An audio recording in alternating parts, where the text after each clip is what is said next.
Okay, so here you have it. Once you've purchased the files and downloaded them to your computer, they will arrive in your download folder. I have lots of things here, but I'm just hiding them, and I would assume you will too, but they will always be on top. Um, and then the files that you'll need for your design space software to use with your machine will always be in a zip folder.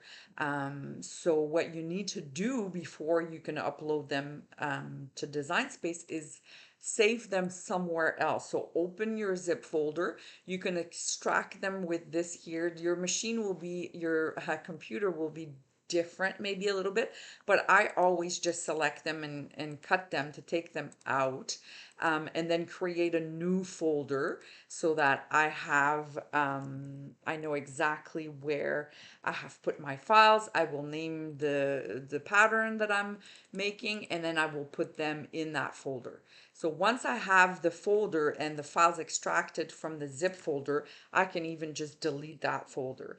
So now I'm ready to go, and I will basically open my CRICUT account, um, and then I will be ready to upload my files in there.